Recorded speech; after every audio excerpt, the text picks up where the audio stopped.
শেষ পর্যন্ত যমুনা রেল সেতু থেকে বঙ্গবন্ধু নাম মুছে ফেলা হলো। অর্থাৎ আগে যে জাতির জনক বঙ্গবন্ধু শেখ মুজিব রেল সেতু ছিল, সেটিকে এখন শুধুমাত্র যমুনা রেল সেতু হিসাবেই নামকরণ করা হয়েছে এবং সেভাবেই প্রজ্ঞাপন জারি করা হয়েছে, যেটি কর্মকর্তারা জানিয়েছেন। এরই মধ্যে এই নাম পরিবর্তন করে প্রজ্ঞাপন করা হয়েছে এবং সেতুর পূর্ব এবং পশ্চিমে যে দুটি স্টেশন আছে, সেই দুটি স্টেশনের নামও পরিবর্তন করে ফেলা হয়েছে। সেখানেও স্থানীয় নাম অনুযায়ী এই নামগুলো করা হয়েছে। একটা নাম হচ্ছে ইব্রাহিমাবাদ, আরেকটার নাম ফায়দাবাদ, এমন দুটি নাম রাখা হয়েছে। এবং এরই মধ্যে আপনারা জানেন যে এই যে রেল সেতু সেটির সব কাজ সম্পন্ন হয়েছে, এরই মধ্যে ট্রায়াল সম্পন্ন হয়েছে এবং পাশাপাশি দুইটি ট্রেন চলাচল করেও কিন্তু ট্রায়াল হয়েছে এই যমুনা রেল সেতু দিয়ে। এবং এই রেল সেতুটির নির্মাণ করেছে আমাদের সবচেয়ে যে বড় বন্ধুপ্রতিম দেশ জাপান।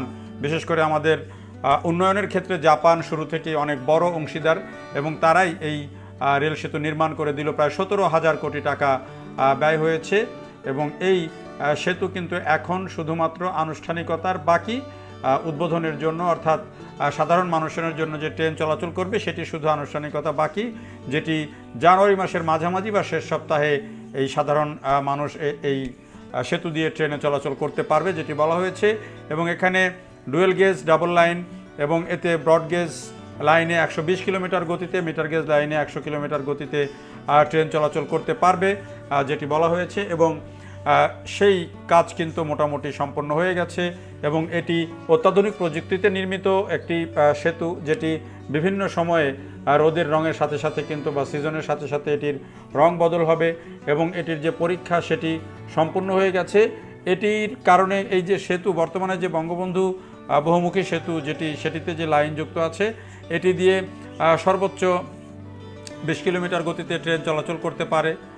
ফলে 4.8 কিলোমিটার ওই সেতু পার হতে কিন্তু 20-25 মিনিট সময় লেগে যায়। আর দুই স্টেশনে যে অপেক্ষার সময় সেটি ধরলে প্রত্যেকটা ট্রেনের প্রায় ঘন্টাখানিক সময় এই 5 কিলোমিটার জায়গার মধ্যে নষ্ট হয়। যেই ঘন্টা মানে 50-55 মিনিট সময় ট্রেনগুলোর জন্য বেঁচে যাবে। যাত্রীদের জন্য এই ভ্রমণ অনেক বেশি সহজ হবে, যেটি প্রকল্প কর্মকর্তারা বলছেন। পাশাপাশি এখন 38টা ট্রেন চলাচল করে, তখন মোটামুটি দিনে 88টা ট্রেন চলাচল করতে পারবে। এখন মালবাহী ট্রেন চলতে পারে না, তখন মালবাহী ট্রেন চলতে পারবে। ফলে এটি পণ্য পরিবহনের ক্ষেত্রেও একটা নতুন দিগন্তের সূচনা করবে।